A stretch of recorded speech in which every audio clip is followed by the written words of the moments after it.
जी भूपेंद्र जी, राहुल जी 7 तारीख को करनाल जिले में आ रहे हैं, जी तो किस प्रकार की तैयारियां शुरू की गई हैं और कितने पॉइंट आपको मिले हैं? जी। सबसे पहले तो मैं भाई साहब आपके चैनल के माध्यम से, पंजाब केसरी अखबार और विंटेज न्यूज़ के माध्यम से और घरोंडा विधानसभा की तरफ से, भूपेंद्र लाठौर नीलकंठ परिवार की तरफ से देश और प्रदेशवासियों को सभी को नववर्ष की हार्दिक शुभकामनाएं। और राहुल जी की यात्रा में, भारत जोड़ो यात्रा जो चल रही है, उसमें वो लोग 5 तारीख को हमारे हरियाणा में एंटर करेंगे, जिसके लिए कि पूरा हरियाणा प्रदेश और देश के सभी प्रांतों से आए हुए सभी साथी, जितने भी कांग्रेस साथी हैं, वो सब उनका इंतजार कर रहे हैं।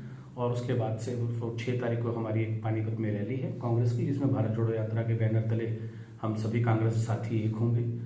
और 7 तारीख को फिर हम हमारी विधानसभा घरोंडा में वो एंटर कर रहे हैं, जहाँ से पैदल यात्रा पुनः स्टार्ट की जाएगी। तो भूपेंद्र जी, किस प्रकार की तैयारियां की जा रही हैं और क्या क्या वहां पर रहेगा, कि स्वागत में क्या क्या रहेगा, कौन कौन आपके साथ होंगे? देखिए, आज की डेट में आज आम जन भारत, पूरे भारतवर्ष से राहुल गांधी जी के साथ कंधे से कंधा मिला के चल रहे हैं। ये भारत जोड़ो यात्रा सिर्फ एक कांग्रेस पार्टी की यात्रा नहीं है, ये यात्रा आज आम जन की यात्रा है।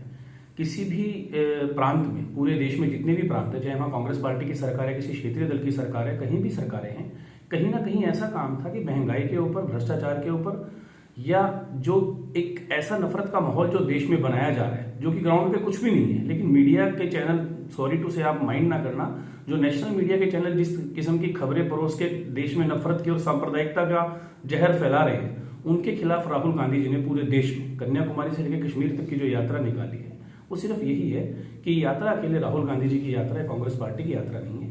ये पूरे भारतवर्ष की यात्रा है और इसमें आमजन राहुल गांधी जी के स्वागत के लिए उस राष्ट्रीय ध्वज के बैनर तले, राष्ट्रीय ध्वज के झंडे के नीचे हम सब जुड़ रहे हैं, ताकि हमारे देश का जो एक माहौल है वो सौहार्दपूर्ण रहे और टाइम टू टाइम जो आम जन की भावनाएं हैं, जो आम जन के मुद्दे हैं, हम उनको हर ब्लॉक और जिला स्तर पे उठाते रहें। भारत जोड़ो यात्रा हरियाणा में कितनी सफल होगी और कितना ग्राफ कांग्रेस का बढ़ेगा, कि आप क्या देखते हैं इसमें? देखिए, इस यात्रा की सफलता तो कन्याकुमारी से स्टार्ट हुई थी और अब वो जन सैलाब बन चुका है। इस जन सैलाब में आज लोगों के ऐसे हैं, उनके अंदर एक भावना है, एक भाव है कि कब हमारे क्षेत्र में ये यात्रा है। और ज्यादा से ज्यादा लोग, इवन छोटे बच्चे, हमारी मातृशक्ति और हमारे पिता समान बुजुर्ग भी जो हैं, वो इस यात्रा में ज्यादा से ज्यादा जुड़ रहे हैं, क्योंकि आज हर वर्ग महंगाई से लेकर के या यहाँ के प्रशासनिक सिस्टम से लेकर के त्राहिमाम किए हुए हैं।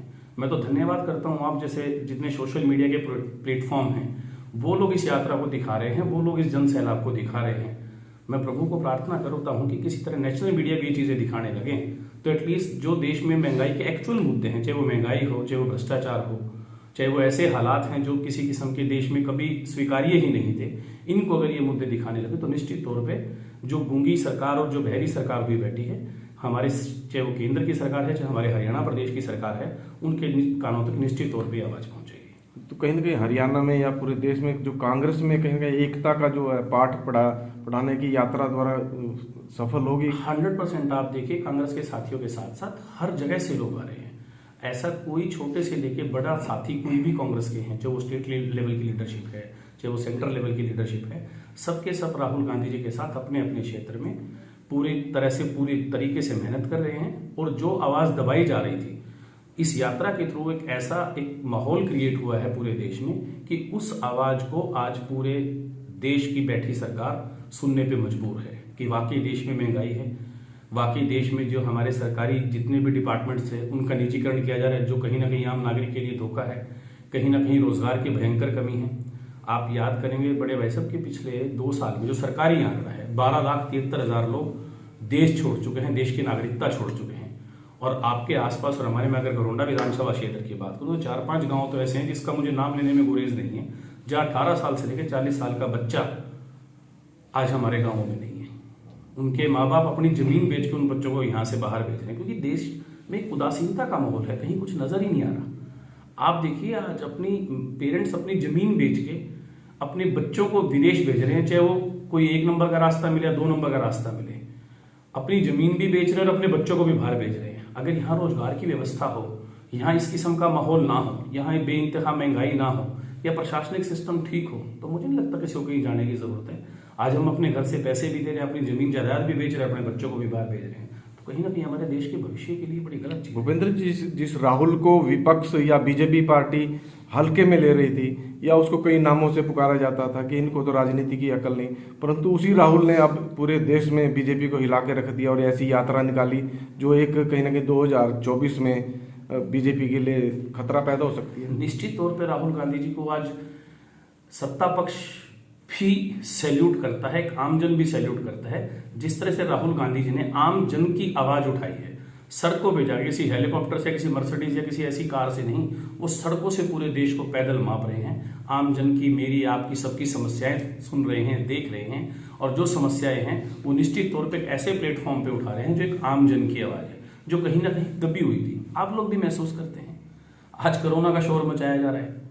पिछले दिनों जब दूसरे चरण की लहर आई थी तो हमारे प्रधानमंत्री आदरणीय नरेंद्र मोदी जी बंगाल में ममता जी के खिलाफ किस किस्म की नारेबाजी कर रहे थे। अस्पतालों में जगह नहीं मिल रही थी, शमशानों में लाइन लग चुकी थी, तब कहीं कोरोना नहीं था।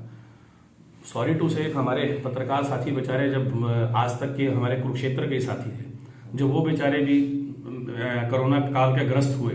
ऐसा कोई परिवार उस टाइम नहीं था जिसका कोई नजदीकी अमित प्यारा कोरोना में नहीं गया, लेकिन सरकार की कान पे जू नहीं देंगी क्योंकि उनको सिर्फ राजनीति से मतलब था। तो अब ये कोरोना आया तो यात्रा का भय था कहीं ना कहीं बीजेपी। ये सिर्फ यात्रा का भय है, कहीं कोरोना नहीं है। आप बताइए, सारे नेगेटिव रिजल्ट्स आ रहे हैं, रेंडमली एयरपोर्ट पे चेक किए हैं, रेंडमली यहाँ भी चेक कर लेते हैं, कोई कोविड नहीं है, सिर्फ यात्रा का भय है।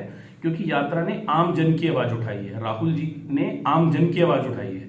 और हमारे हरियाणा प्रदेश में तो आदरणीय जो मुख्यमंत्री श्री दुष्यंत चौटाला जी हैं, उन्होंने भी कहा है कि मैं तो राहुल जी की हिम्मत मानता हूँ, ये सच में एक यात्रा नहीं है, एक तपस्या है। इस तपस्या में, इस हवन रूपी तपस्या में आज सारा देश एक है और आम जन इस हवन में अपनी आहुति डालेंगे। भूपेंद्र जी, आप घरौंडा से चुनाव की तैयारी कर रहे हैं, तो घरौंडा में आपका अगला सपना क्या है कि 2024 में आप कांग्रेस की तरफ से चुनाव लड़ने की तैयारी कर रहे हैं, तो क्या रहेगा, आम पब्लिक से कैसे जुड़े जाएगा? मैं आम पब्लिक से जुड़ने के लिए मैं हर गांव और ब्लॉक स्तर पे जा रहा हूँ, हर वार्ड स्तर पे जा रहा हूँ, हर घर, हर मोहल्ले, हर जगह में जा रहा हूँ। मैं सबको हाथ जोड़ के विनम्र प्रार्थना करता हूँ कि 2024 के लिए मेरे संगठन ने मुझे जिस हिसाब से एक आदेश किया है, तो मैं सबके सामने एक विनम्र प्रार्थना करके अपने लिए 2024 के लिए अपील करता हूँ। क्योंकि निश्चित समय अब ये बदलाव का समय है। देश में ऐसा पहली बार हो रहा है कि एक अलग तरह का माहौल है, भाई भाई से लड़ रहा है, स्कूलों में टीचर नहीं है। और इवन ऐसा भी मेरे ख्याल हरियाणा और देश के इतिहास में पहली बार हो रहा है कि सरकारी संपत्ति बेची जा रही है। और हमारे हरियाणा में तो 133 स्कूल, 136 स्कूल बकायदा बंद किए गए थे। आप सोचिए, जब हम शिक्षित नहीं होंगे तो हम अपने फंडामेंटल राइट्स की आवाज कैसे उठा पाएंगे? शिक्षित नहीं होंगे तो ये लोग हमें भड़काएंगे, बहकाएंगे और फिर दोबारा सत्ता हथिया लेंगे। वरना स्कूल बेचने का क्या मतलब बनता है? आपके पास एमएलए खरीदने की जगह है, आपके पास एमपी खरीदने की जगह है, आपके पास दूसरे की सत्ता तोड़ने के लिए सारे इख्तियार आप कर सकते हैं। क्या आप स्कूल में बच्चों के भविष्य के लिए स्कूल की दीवारें नहीं ठीक करा सकते? क्या स्कूलों में टीचर की व्यवस्था नहीं कर सकते? क्या अस्पतालों में डॉक्टर की व्यवस्था नहीं कर सकते? इनका ध्यान सिर्फ और सिर्फ सत्ता के लिए है। साम दाम दंड भेद इन्होंने करके दिखाया है, जो कि देश के भविष्य के लिए ठीक नहीं है। तो हरियाणा में घरौंडा विधानसभा के मेरे सभी पिता समान बुजुर्गों और युवा साथियों को अपील करता हूँ कि आओ इस आह्वान में साथ जुड़ें और 2024 में निश्चित तौर पे कांग्रेस पार्टी को मेरा साथ दें। मेरी ये विनम्र प्रार्थना है। हमारा पुरजोर ध्यान शिक्षा और सुरक्षा पे रहेगा, ताकि सुरक्षा हमारी बहन बेटियों की भी बनी रहे और शिक्षा करके आदमी अपने आप को एक ऐसी जगह स्टेब्लिश करे कि हमारे बच्चों को बाहर न जाना पड़े। तो आपको भी मौका मिला राहुल गांधी के साथ कुछ किलोमीटर दूर चलने का, क्या आपसे बात हुई, उनको क्या मुद्दा आपने रखा? 10 किलोमीटर तो राहुल जी के साथ मुझे मौका नहीं मिला, लेकिन कुछ मेरी 5-6 मिनट की मुलाकात उनके साथ रही। और बस वो चांसली मेरा एक बार 2 बार मैं उनके साथ मेरा पहले भी मुलाकात हुई। एक बार तो हमारे यहाँ रेस्टोरेंट पे आए थे 2017 में। उसके बाद अभी मैं 2022 में उनको मिला हूँ after second wave of covid, and that was my third time when I met mister Rahul Gandhi. तो उन्होंने मुझे उस तरह से रिकॉल किया जैसे मैं सर मैं वहाँ में रह रहे यस कैसा चल रहा है आपका, मतलब वो एक और संगठन के बारे में थोड़ी विस्तृत जानकारी, तो विस्तृत चर्चा तो नहीं हुई है, लेकिन 5-6 मिनट में बड़ी अच्छा सौहार्दपूर्ण और जो वहाँ के मामले थे, मैं सर ऐसे स्कूल बंद हुए। तो सौभाग्य से अब दोबारा फिर स्वागत करने का मौका मिला। मैं तो बड़ा सौभाग्यशाली हूँ सर। मैं ही नहीं, कांग्रेस पार्टी ही नहीं, देश का हर नागरिक आज राहुल गांधी जी को एक ऐतिहासिक यात्रा है। जब देश के नेता आपके बीच में हैं, वो नेता बन के नहीं, आपकी आवाज बन के आपके बीच में, और एक ऐसा मौका मिला है। मैं तो सभी को अपील करता हूँ, आसपास गांवों में, आसपास शहरों में, कोई जितने भी हमारे साथी हैं, जितने हमारे बुजुर्ग हैं, हमारी माताएं हैं, हमारे यूथ बच्चे हैं जिनकी कोई भी समस्या, कृपा करके ज़्यादा से ज़्यादा इस यात्रा में जुड़े, ताकि सरकार को एटलीस्ट ये लगे कि एक्चुअल देश में कुछ नहीं है, लेकिन आपको महंगाई के बारे में, आम घर के चूल्हे के बारे में, जो आदमी पेट को कमर में लगा के अपने लिए काम कर रहे हैं उनके भविष्य के बारे में आपको सोचना पड़ेगा। कल मंदिर मस्जिद की राजनीति से देश चलने वाला नहीं है, नफरत और भय से देश चलने वाला नहीं है।